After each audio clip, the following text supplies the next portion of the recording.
The Senate will come to order. Would ask that unauthorized visitors exit the chamber at this time as the Senate is coming to order. Let's quieten the chamber down at this time. Chair recognizes the distinguished senator from the 53rd. Thank you, Mr. President. What a glorious day it is here at the state capitol. And all the men and women here to do the work of the people of Georgia. A moment in history. Long time ago on this date, the senator from the 52nd woke up one day and started putting people to sleep. And later on, he became an anesthetist. Imagine that. And a great senator of this body. Yeah. How about the journal? Has it been read by chance? I'm getting there. Mr. President, the journal's been read and found to be correct. Beautiful. Well, wonderful. Well, I hope the senator from the 52nd doesn't put anybody to sleep today. But a great man indeed. The journal has, is there objection to dispensing with the reading of journal? Reading of journal is dispensed with. Is there objection to the confirmation of the journal? Chair is none, and the journal is confirmed.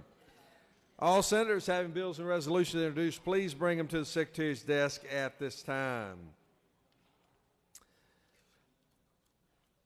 Secretary will read a report of standing committees. Mr. President, the Senate Committee on Assignments has had under consideration the appointments made by the governor that require Senate confirmation and has instructed me to report the same back to the Senate with the following recommendation: that the appointments be confirmed as submitted. Respectfully submitted, Honorable Casey Cagle, Chairman. Mr. President, the Senate Committee on Appropriations has had under consideration the following legislation and has instructed me to report the same back to the Senate with the following recommendation: HB 1EX do pass. HB 5EX do pass. Respectfully submitted, Senator Hill of the 4th District, Chairman. Mr. President, the Senate Committee on Finance has had under consideration the following legislation and has instructed me to report the same back to the Senate with the following recommendation: HB 4EX do pass. Respectfully submitted, Senator Hofstetler of the 52nd District, Chairman. Mr. President, that completes the order. Secretary will read bills and resolutions for the second time.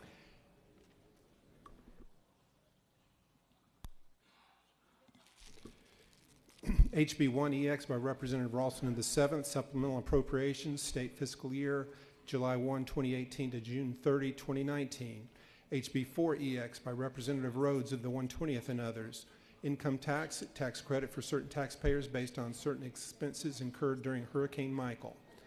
HB 5EX by Representative Rhodes of the 120th and others, the Governor's Executive Order suspending collection of sales and use tax levied on jet fuel, ratify. Mr. President, that completes the order.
It is now time for the morning roll call. Time for the morning roll call.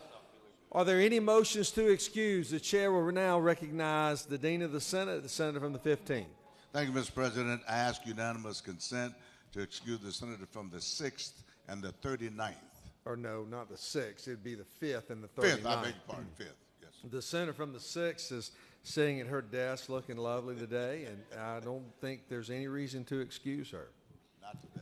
The 5th and the 16th. Without objection, the senator from the 5th and 16th will be excused. Chair recognizes senator from the 34th. Thank you, Mr. President. I ask to please excuse the senator from the 38th for business outside the Capitol. She is en route. 38th, without objection, senator from 38th will be excused. Chair recognizes the distinguished senator from the 46th. Thank you, Mr. President. I ask unanimous consent to excuse the senator from the 56th for business outside the Capitol. 56, without objection, senator from the 56th will be excused. Chair now recognizes senator from the 22nd. Thank you, Mr. President. I ask for unanimous consent to excuse the senator from the 43rd for business outside of the Capitol. The 43rd, without objection, senator from the 43rd will be excused. Are there any other motions to excuse?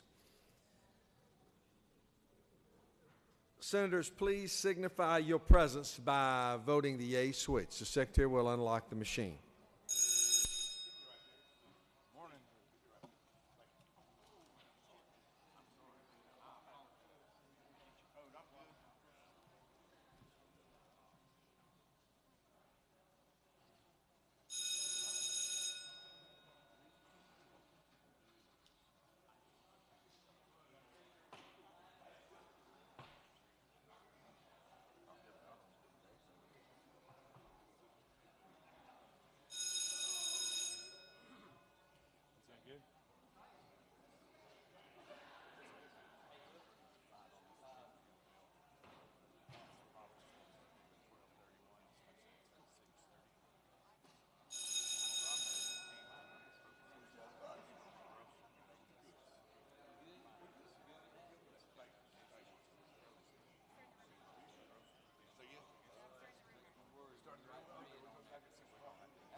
I would like to take this time before we do our morning devotion. We have senators-elect that are present with us today from District 5, Sheikh Rahman, who's here with us. Great to have you. Let's give him a round of applause.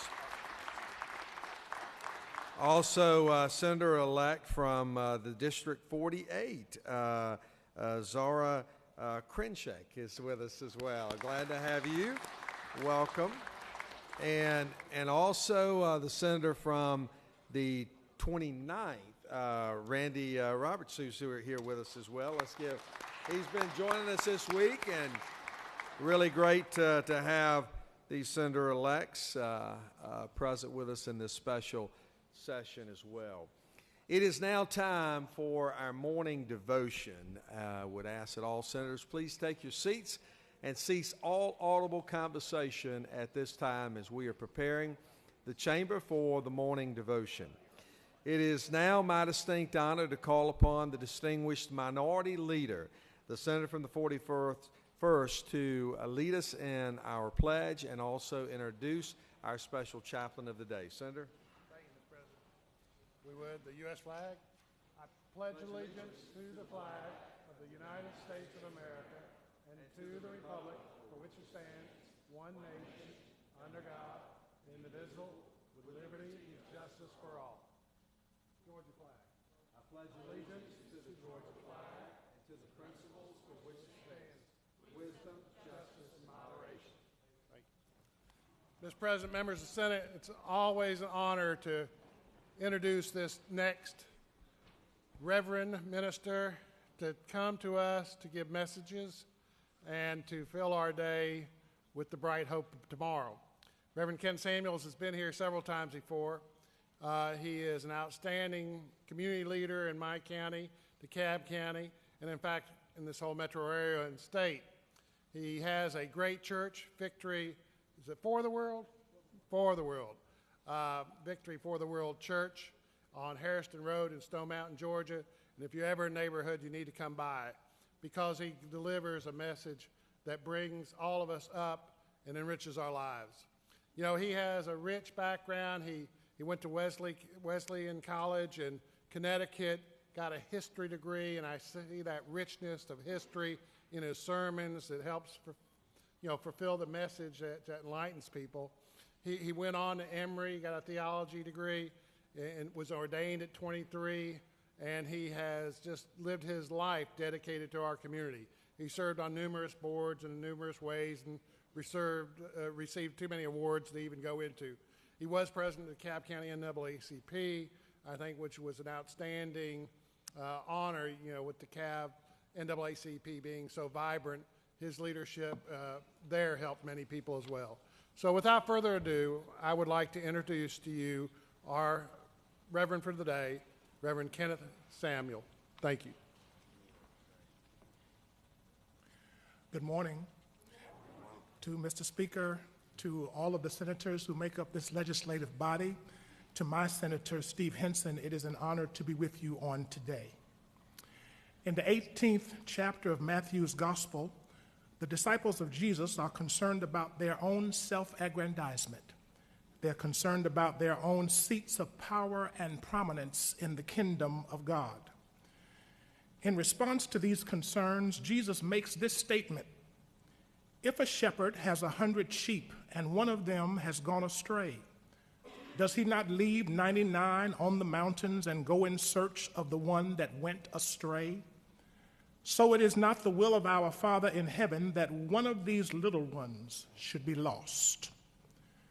In this critical statement, Jesus redefines and redirects the disciples' understanding of greatness by directing the attention of the disciples to the place where God's attention is focused, to the one lost sheep, to the ones who have been left back, looked over, and left behind.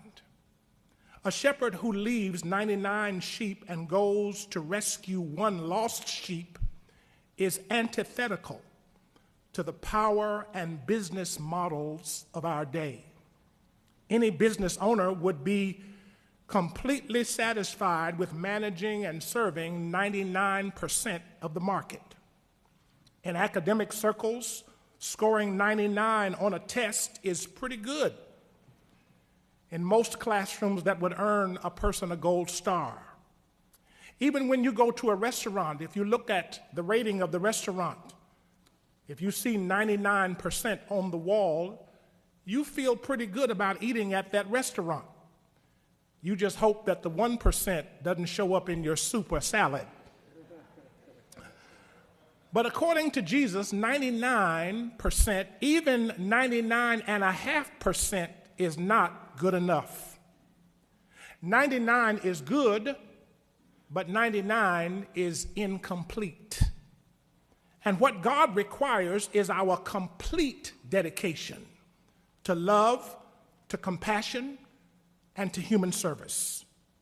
In the little church I grew up in South Carolina, we used to sing a song that said, good, better, best, never let it rest, till your good is better and your better is best. Mediocrity, my brothers and sisters, is the enemy of total commitment to excellence. Looking over those who have been left behind is an insult to Almighty God. Leaving 99 and going after the one doesn't make much mathematical sense, but it makes all the theological sense in the world. It means that even those in the minority should not be dismissed nor devalued. Jesus says that God has angels who look out for those whom others look over. I used to have a problem with leaving the 99 and going after the one. I used to have a problem with that. It didn't make logical, mathematical, business sense to me. But that's because I identified myself with the 99 until God revealed to me that I was the one who was lost, the one who was in trouble, the one who had made bad decisions. God said, "You are the one that I left the 99 to come looking for." When we see ourselves only in the 99, we become complacent and complicit with keeping certain people on the margins. But when we see ourselves as the one lost, as the one in trouble, as the one in need of amazing grace, every fight for freedom, every fight for fairness, every fight for justice becomes our fight as well. God, help us to fight the good fight. Would you pray with me? Gracious God, you have called us to be stewards of the public trust. You have given us so many resources, and we are grateful for your many blessings.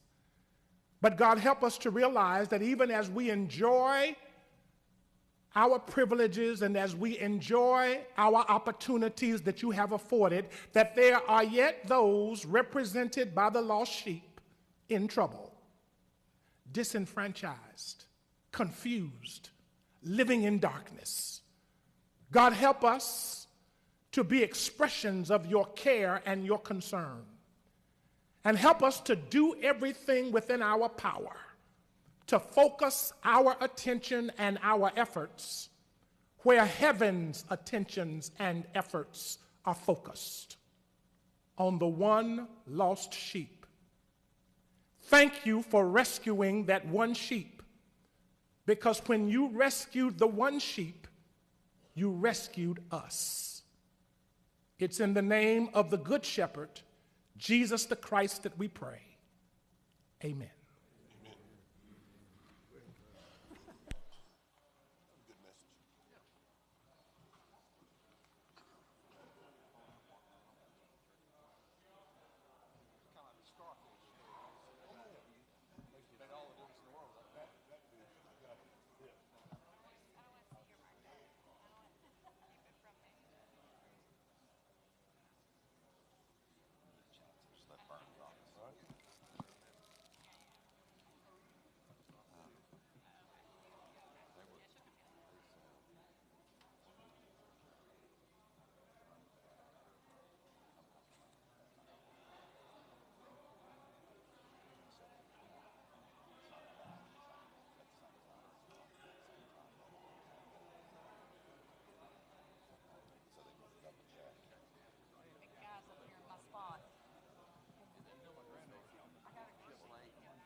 I was wondering why all of our senators that are physicians were gathering, and they're ready for the doctor of the day. And so it's now my distinct honor to call upon the distinguished senator from the 1st to recognize our doctor of the day, and we appreciate him so very much. Thank you, Mr. President. It's certainly indeed my honor to introduce John Harvey. He's the medical director of the Medical Association of Georgia's Medical Reserve Corps. Dr. Harvey is a general and trauma surgeon, and if you know Dr. Harvey, and for 30 years of service as a trauma surgeon here in the state of Georgia, you know how much they have effect on people's lives. You know, primary care physicians, as a general rule, add about 4 years of life to a person if they come and see their primary care physician. But you know, trauma surgeons can add decades to a person's life. I will tell you, I have a personal experience with trauma surgeons. My partner was shot about 20 years ago, and he was shot, went through his stomach, got his spleen, dropped his lung, and took the pericardium out. And trauma surgeons there at our local hospital at Memorial saved his life. He walked out of the hospital 6 days later, and that's all due to trauma surgeons. So we may add 4 years to a person's life, but trauma surgeons can add decades. And he is still, my partner, still working hard and is still carrying on to this day. Dr. Harvey now oversees the transitional year residency program at Gwinnett Medical Center. He has cared for patients who've been evacuated with Katrina and Rita hurricanes and the Haiti earthquake. He is the medical command officer, or was the medical command officer during the Centennial Park bombing that took place here in 1996 at the Olympics. Dr. Harvey shares a medical degree, as I do, for the Medical College of Georgia. Let's welcome Dr. John Harvey.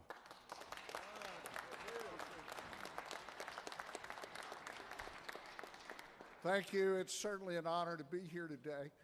And after that kind introduction, citing many events from my past, I would say that it's been a wonderful career as a trauma surgeon. I now am the director of the transitional year residency at Gwinnett Hospital. So I'm trying to translate some of those principles of medical care to my young physicians. And I have two with me this morning, Pedro Ramirez, Dr. Ramirez, and Dr. Blake Christensen, so that we can be on the cutting edge of being able to provide you care should you need it down here today. And I certainly would try to diminish the need for any of my trauma care experiences. We don't want anybody having to use those down today.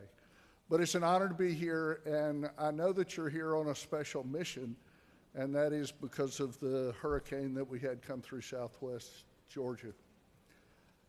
I likewise, with our Medical Reserve Corps, had physicians ready to move to that area and provide whatever medical care would be needed in the acute emergency or in the shelters that we put together under Dr. O'Neill and Department of Public Health. So we too were attendant to the need, and I appreciate your concern. There's quite a bit of devastation that occurred in southwest Georgia. So thank you for your efforts and your service, and we appreciate the opportunity to be here for you today. Thank you. Well done, well done. Get that pretty setter trained up now. All right, good. Let's do a picture, guys. All right. Yeah, let's see a young buck down front here.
We have some special guests we'd like to recognize on the Senate floor today, and the Secretary will read a resolution.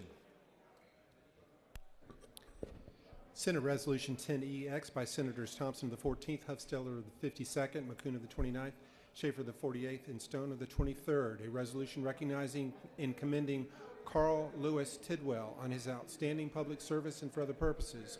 Whereas Carl Lewis Tidwell, preferably known as CL, or Clean Living as he likes to say, was born to Herschel and Ethel Tidwell in 1940. And whereas in addition to being a successful businessman, CL is a highly respected leader in the Bartow community as shown by his membership with the U Harley Masonic Lodge for more than 50 years, membership with Cartersville First Baptist Church, and through his monthly political breakfast to help the public stay informed on politics that affect them. And whereas his willingness to host these monthly events is invaluable because of his ability to carry discussions between people of all walks of life, to have productive conversations despite differences in opinion. And whereas his outstanding character has led many people in the community to confide in him for his honest advice and opinions. And whereas it is abundantly fitting and proper that the outstanding accomplishments of this remarkable and distinguished Georgian be appropriately recognized. Now, therefore, be it resolved by the Senate that the members of this body recognize and commend the extraordinary character of Carl Lewis C.L. Tidwell in his compassion and dedication to serving the community. That completes the order. Is there objection to adoption of the resolution? The chair hears none, and the resolution is adopted.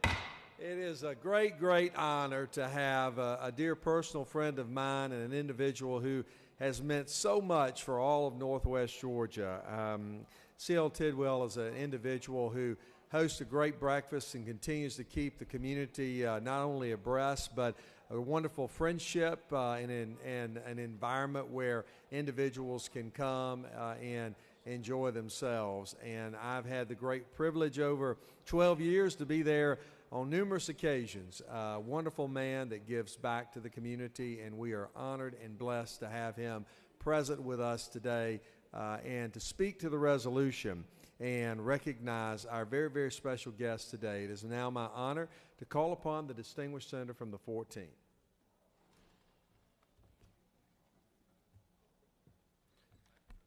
Thank you, Mr. President. It's often that we honor a lot of people that we've already been singing their praises, but today I get the privilege of being able to honor an unsung hero. You see, rarely do you get the opportunity to meet people that are truly gracious, not clothed in a fancy suit or dress, but much more comfortable and confident in a pair of jeans and a ball cap. Someone that brings people together rather than divides them. Someone that sees past someone's outside and is very intentional at looking at what is in someone inside. Someone that respects, loves, and honors our military men and women, our personal responders, our law enforcement. Someone that if you are fortunate enough to truly get to know, you're blessed and you're a better person for knowing them. You see, CL is a man that's transparent. And if we were to replay his life on a video screen like a movie, there'd be very little that would surprise you. You see, he's a man that's what you see is what you get. We should all aspire to be like C.L. Tidwell. Because of C.L. Tidwell's heart and love for people, he started a bipartisan breakfast to bring people together over 30 years ago. On any given monthly breakfast at his farm, his cabin, you'll encounter a governor, a presidential candidate, a U.S. senator, a lieutenant governor, a member of U.S. House, judges, and many other elected officials.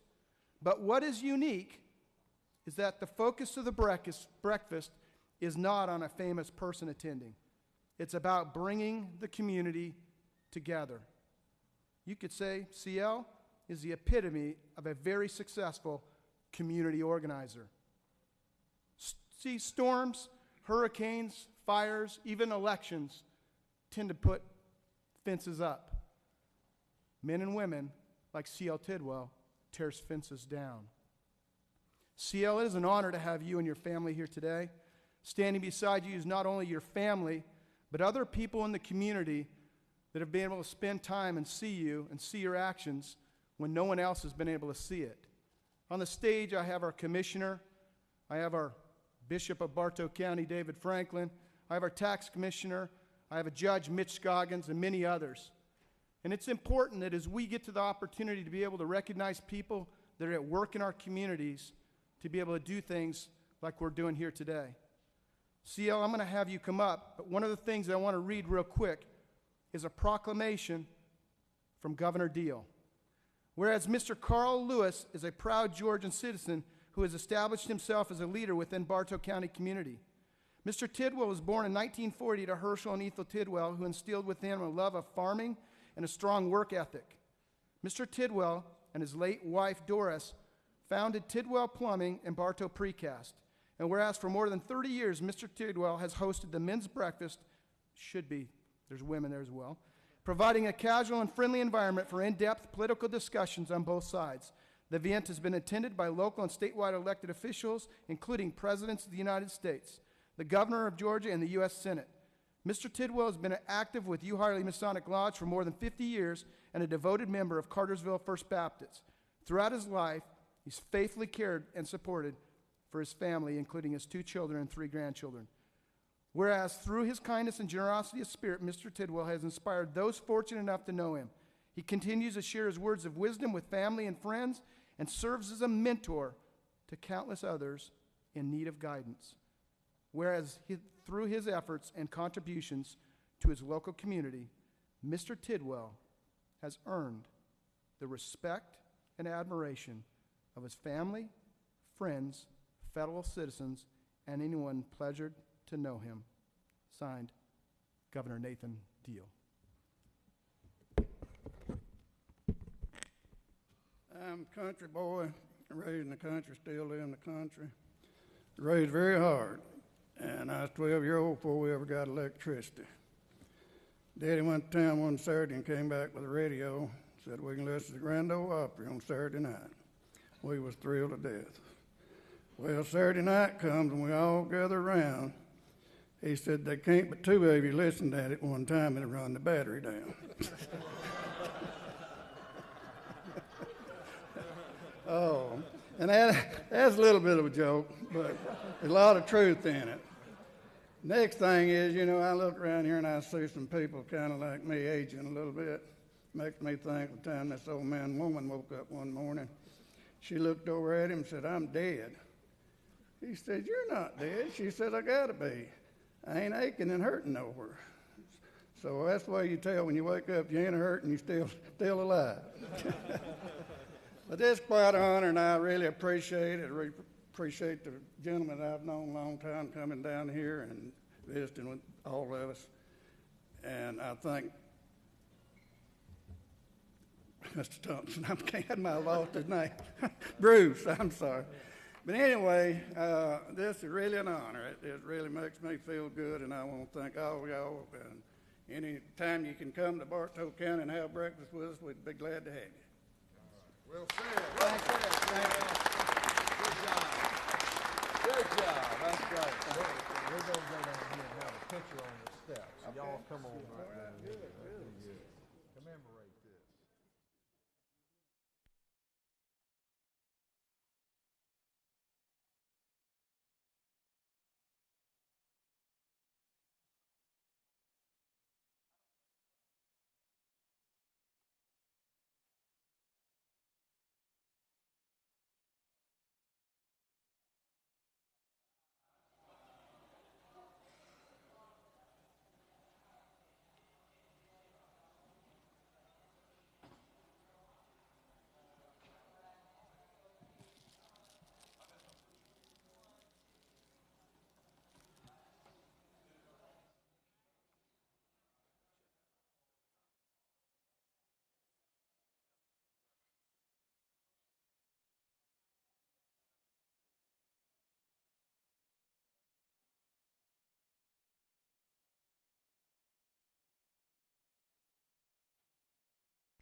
We have another special group we would like to recognize at this time, and the Secretary will read a resolution. Senate Resolution 8EX by Senator Moss of the 53rd, a resolution commending the Gordon Lee High School boys golf team for winning the 2018 GHSA Class A Public State Golf Championship.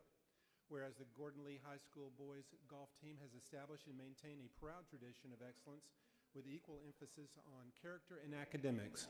And whereas the superlative team has completed another triumphant season of golf competition by posting an outstanding record as 2018 area champions, five-star invitational tournament champions, and setting a school record team score of 300 in the final round of the state championship tournament.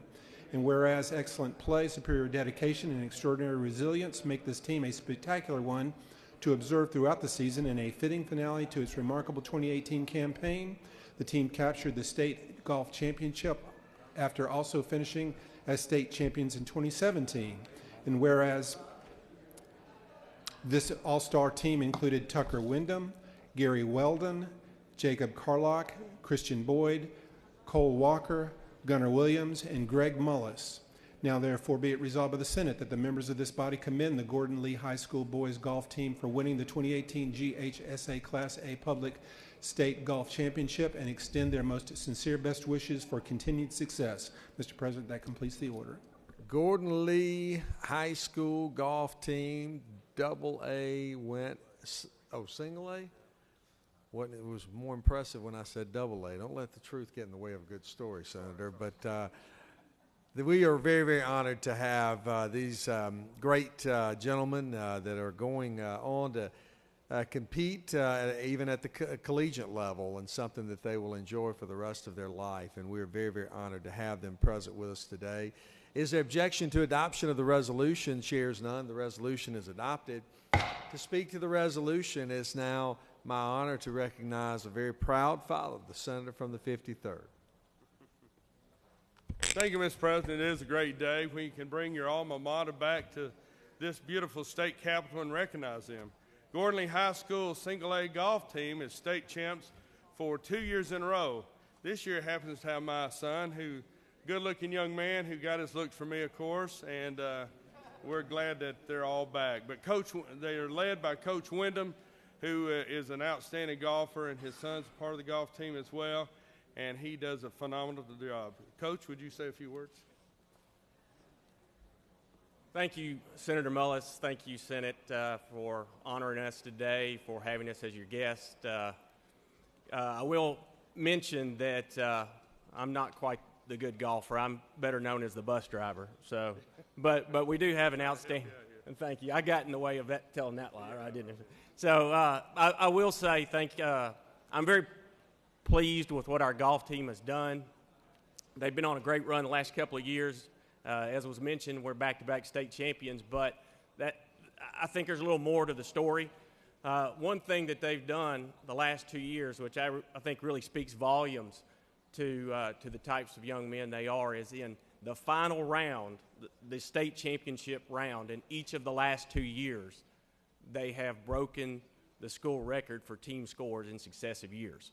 So I think when you can bring your best level to that level of competition, I think that says something. And so I'm very pleased. And again, thank you for having us today. Let's give him a hand.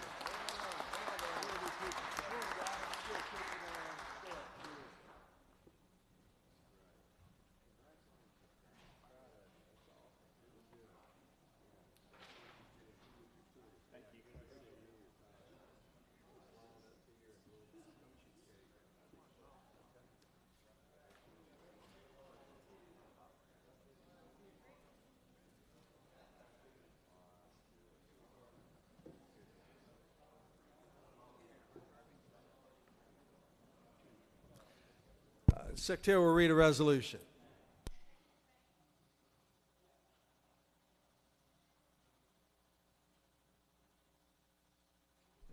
Senate Resolution 9EX by Senator Martin of the 9th, honoring the life and memory of James Clarence Bubbles Haney. Is there objection to adoption of the resolution? The chair is none, and the resolution is adopted. Secretary will read another resolution. Senate Resolution 11EX by Senators Watson of the 1st, Hill of the 4th, and Jackson of the 22nd, a resolution recognizing and commending Lieutenant Colonel David C. Simons upon the occasion of his retirement from the Georgia Air National Guard. Is there objection to adoption of the resolution? The chair is none, and the resolution is adopted. We also have a group visiting with us from Hall County, Cherokee Bluff. Real proud to have you guys present with us today as well. Let's give them a round of applause. Great, great.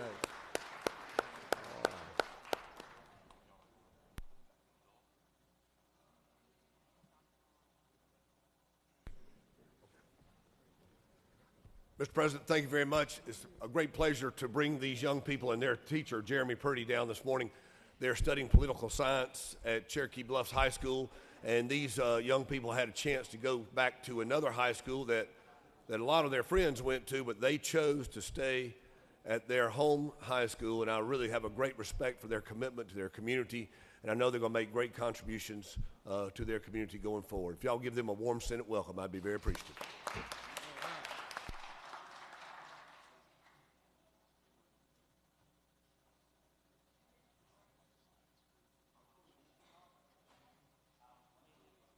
Any senator wishing to rise on a point of personal privilege? Chair recognizes Senator from the 29th.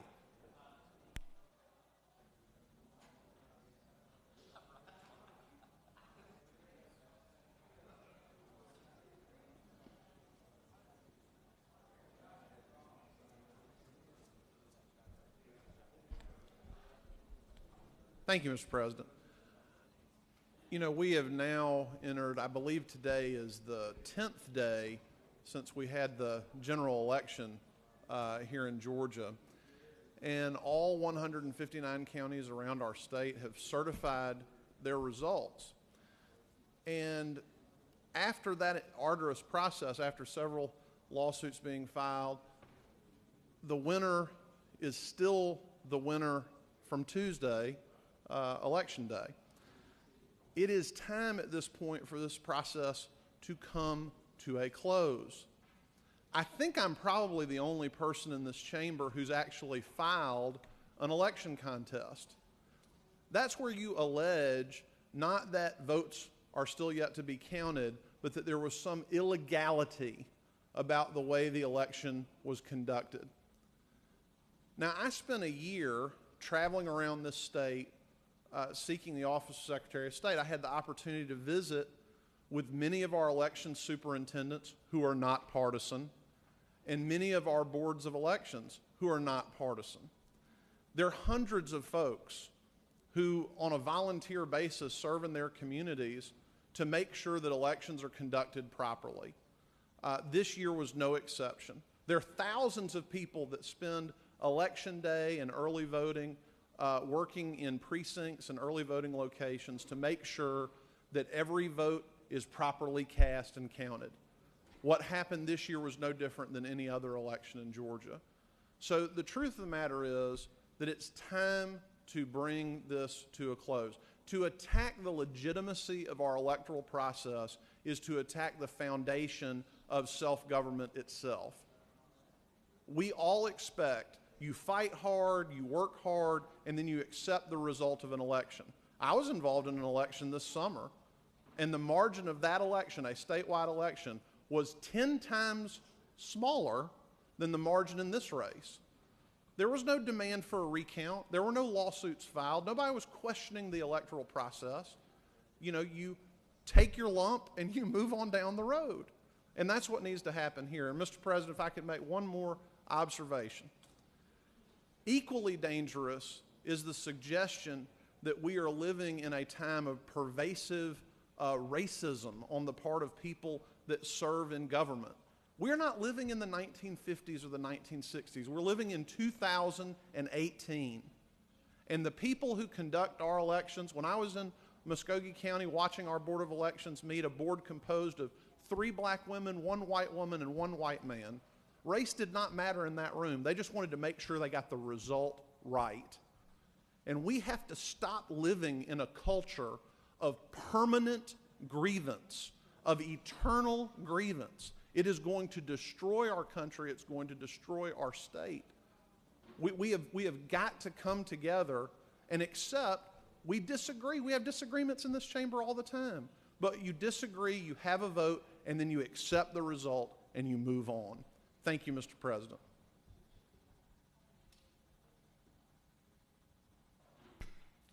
Chair recognizes Senator from the 9th on a point of personal privilege.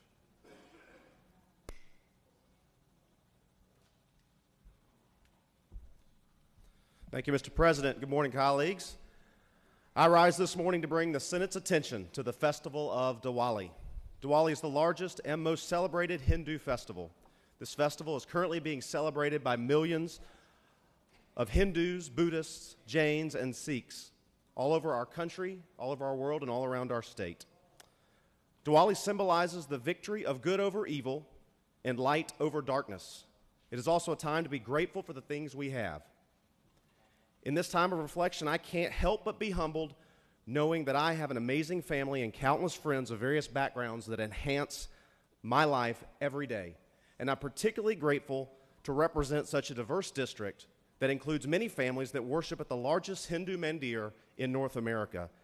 And that mandir hosts the largest Diwali celebration in the Southeast. Here's to wishing all that celebrate Diwali a happy Diwali festival, and to many in the Hindu faith a happy and prosperous new year.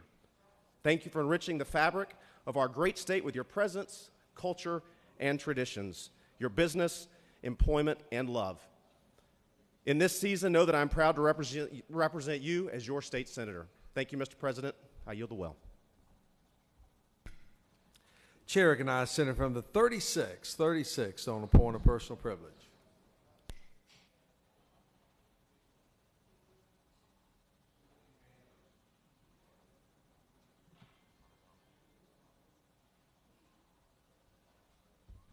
Thank you, Mr. President. Colleagues, I thought I might get through this special session without coming to the well. But what brings me here today are comments of that you just heard from the gentleman from Columbus and Muskogee County that we should take our lumps and move on after an election. The very bedrock foundation of a democracy is transparency in a voting process where all votes are counted, where all of the laws are followed, and where everyone gets an opportunity to cast their vote that is eligible to vote. I don't think you want to hear a seminar today of the irregularities across the state. There are court proceedings, briefs that have laid this out in full detail. The record in this state is clear.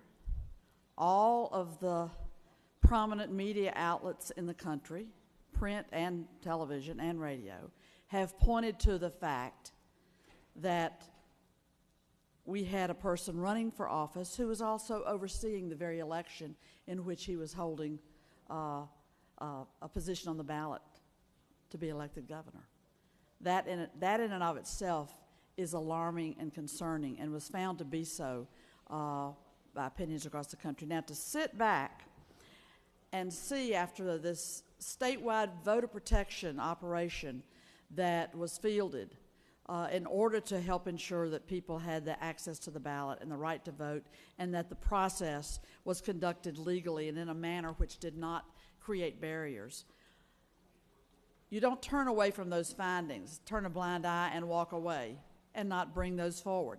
Now, this Secretary of State that just stepped out of office after proclaiming himself governor, the new governor, that Secretary of State is in court recently almost on a weekly basis, if not bi-weekly basis. We have federal court rulings to address the irregularities, the failure to count ballots. I'll give you one example. You didn't write your right birth date when you submitted the ballot where you signed this thing. That is not in the law, but that was a judgment of election officials to disqualify those votes that were cast that way. Well, a federal judge ordered that those votes be counted. Now, do we sit back and let those votes remain uncounted out of some sort of decorum that's been asked for? These are serious matters, these are grave matters, and when people come to believe that their ballot is not going to be counted or that they're going to be turned away, there were inadequacies around provisional ballots, around the voting cards, all across the state, and we do have a highly documented situation where in a majority African-American county, Randolph County, 9 out of 12 precincts were going to be closed until that became nationally known, nationally noted, and the elections board had a 2 or 3 minute meeting and reversed their decision. That had been a recommendation that had been given to them by a consultant who was recommended to them by the Secretary of State. There are, as I said, we do not want a seminar today on the countless irregularities. There was a press conference this week. You'd have an opportunity to come down and look at the provisional ballots that were still outstanding and still unresolved and not being counted. My county had many, many, many of those. We've fought in this chamber and across the hall on efforts to reduce the days for early voting. We fought, there have been efforts to disallow Sunday voting. We've had comments made that African American churches bring their congregations to vote on Sunday, souls to the polls, and so we should certainly shut that down. That's a bad trend.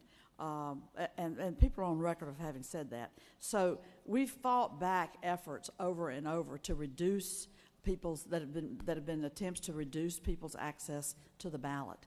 Early voting has been enormously successful. Over 60% of Georgians voted in early voting this year. If the bills that had been introduced by the GOP had passed, early voting would have been shut down. It's already been reduced. So we're not going to stand silent in the cradle of the civil rights movement where people fought, walked, marched, bled, and died for the right to vote.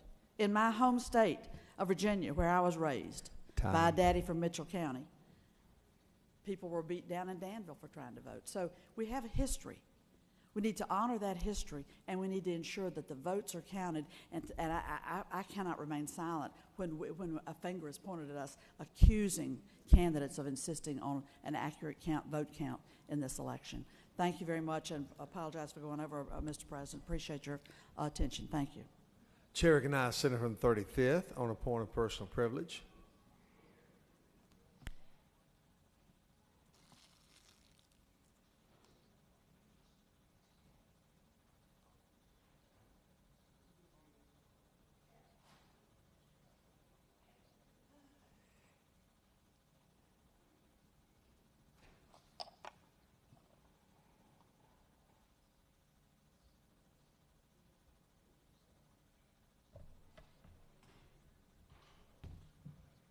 Thank you, Mr. President.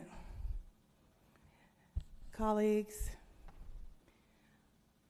I have had so many wonderful friends and constituents to request resolutions and proclamations and honorary citizen awards for the past few months, and didn't know I had a limit, but they told me that I reached my limit when I got to 15. So I couldn't tell people to stop dying when they got to 15. So at this time, I'd just like to pay my respects to some of those who you wouldn't allow me to give resolutions or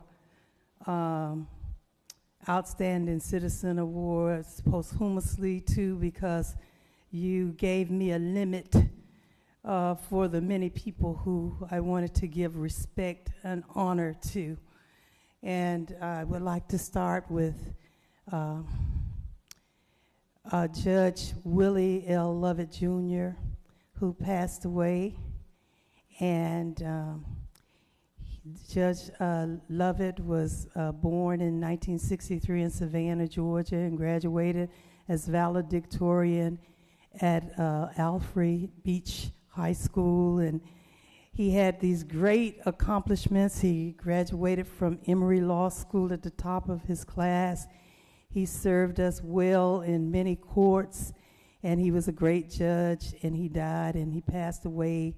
He was a person of magnanimous strengths with an impeccable reputation for integrity, intelligence, fairness, and kindness. And he was really great in our community, and we gave him honor on the 6th of September. Also, Miss Goodlet, who was a Lillian Dickerson Goodlet, who died that same month. Also, Miss Elizabeth Slate, who died last week, and I went to her funeral and couldn't give her a proclamation or Outstanding Citizen Award, and she clearly was an outstanding citizen and should have been honored. And then I go to the funeral of the person that tomorrow, who just many, many years ago, just a few miles from here, played on the playground with this young lady, Brenda Gail Rogers at that time, and now Jones. And we went to Our Lady of Lourdes Catholic School just a few miles from here. And we grew up together, and she went on to finish college here and to teach at Clark Atlanta University, and she passed away. And so her funeral is tomorrow morning, and I probably will miss it because I'll be sitting here in this chamber voting. But I want to give honor to all of these people and so many more. I have about 18 other ones who did pass away, and I hope we'll change that rule when we come back, because some of you may not need 15 or more resolutions, but some of us do have large constituencies who request things all the time, and who we should be able to honor and give honor to whom honor is due, as the Bible says. So thank you, Mr. President. Thank you, ladies and gentlemen. And for just one brief minute, will you please stand and give homage to not only these people's memories, but to everyone who has passed away, and we have not been able to honor them. Just one wonderful moment. Let us stand. The silence. senator has requested a moment. So. Thank you very much. Thank you very much. In the name of Jesus, we pray. Thank you. Amen. Amen. Thank you. Thank you, Senator. Chair recognizes Senator from the 28th on a point of personal privilege.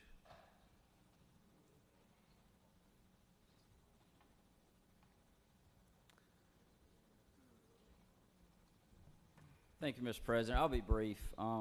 You know, this is my very first special session, and I really didn't know what to expect, and it's, you know, it's quite different than our regular sessions, and but now I just want to really thank the senator from the 36th and the senator from the 29th, because with them rebutting each other, it makes me feel at home, and I feel like we can now get back to official business and officially start this session. So thank you. With that, I yield the will. Thank you, Senator. Yeah, that's beautiful. Beautiful. Absolutely beautiful. Yes. Very articulate, Senator. All of Coweta County is very proud of you, I can assure you. All right, we're going to take up the governor's appointments at this time. Chair recognizes Senator from the 30th. Mr. President, I ask for unanimous consent that the reading of the names of the governor's appointments to various boards, authorities, and commissions be dispensed with, since they have been printed and placed on the desk. Is there objection? Hold on, why are all the lights on? Senator from the 40th, you want to speak? 21st, are you wishing? Okay, all right, that's fine. Okay, no worries, that's fine. Okay, is there objection? Without objection, we will read the names of the governor's appointments in the various boards authorized and commissions be dispensed with. Chair now recognizes Senator from the 30th again. Mr. President, I ask for unanimous consent that one roll call suffice to confirm all appointments, unless any senator designates that an appointee be removed from the list and voted on individually. Is there objection? Without objection, we will take one roll call vote. Chair recognizes again Senator from the 30th. Mr. President, I move that the governor's appointees to the various boards, commissions, and authorities be confirmed as submitted. Thank you, Senator. Senator from the 40th, what purpose do you rise? Mr. President, I ask unanimous consent to be excused from voting on the confirmation of governor's appointments pursuant to Senate Rule 5-1.8D. Senator has that right. Is there objection? Without objection, the senator will be excused from voting. Chair recognizes Senator 21st. Mr. President, I ask unanimous consent to be excused from voting on the government's confirmation of appointments pursuant to Senate Rule 5-1.8D. Senator has that right. Is there objection? Without objection, the senator will be excused from the vote. Chair recognizes Senator from the 17th. Mr. President, I ask for unanimous consent to be excused from voting on the confirmation of governor's appointments pursuant to Senate Rule 5-1.8D. Without objection, senator is excused. We keep excusing each other. We're not going to have enough to pass. We're about to find out. Senator from the 47th, you going to be excused too? Thank you, Mr. President. Said there's a real questionable guy on there, so I'm going to ask that unanimous consent to be excused from voting on pursuant to Rule 5-1.8. All right, very good. Without objection, senator will be excused. Senator from the 29th, you are. Yes, are recognized to speak to the bill, or I'm sorry, speak to the motion.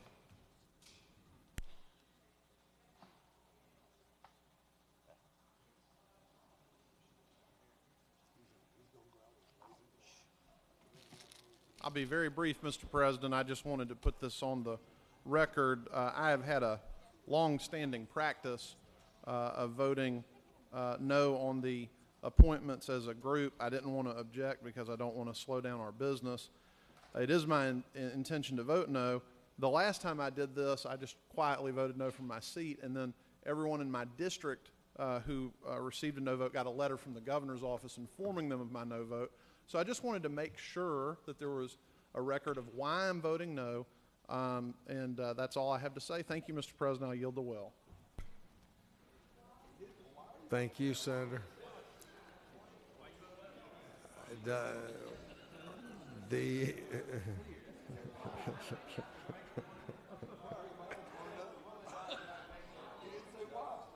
I don't know if I've told you guys lately how much I'm going to miss you. I just feel like now would be the time, you know? Senator from the 29th, what purpose you rise? President, parliamentary inquiry. State your inquiry. Isn't it true that if I had not been trying to, I guess, abbreviate my already abbreviated remarks that I would have said, my reason for voting no is the volume of appointees and the fact that there's been no confirmation process other than they've been placed on our desks. That's what I would have said in explaining my no vote. Very good. Duly noted, Senator. Duly noted. It is now time to consider the confirmation of the governor's appointees, and all of those in favor will vote aye. Those opposed, no, and the secretary will unlock the machine.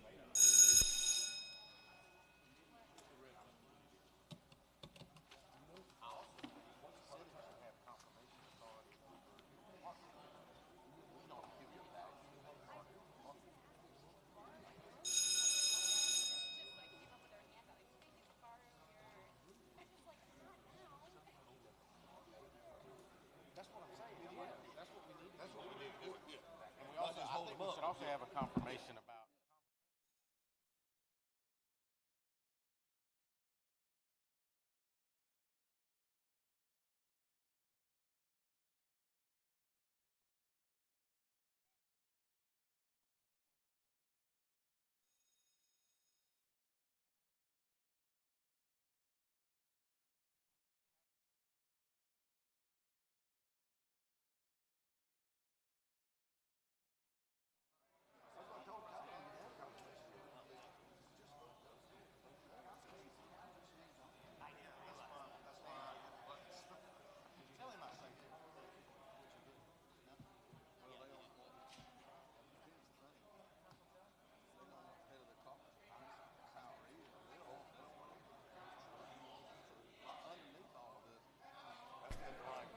On the confirmation of the governor's appointees, the yeas are 40 and the nays are 1, and all the governor's wonderful appointees have been confirmed. That concludes our business for the day. The chair recognizes the distinguished senator from the 30th. Mr. President, I move that the Senate stand adjourned until 8:30 a.m. on Saturday, November 17th. 8:30. Please set your alarm. I'm worried about the senator from the 54th being able to get up that early. And the 53rd, too, for that matter. What's your point? Chair recognizes Senator from the 53rd to make an announcement.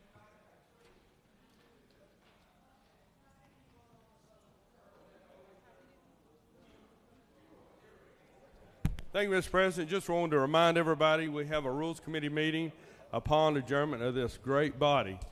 And the Lieutenant Governor will have entry music if he wants to come.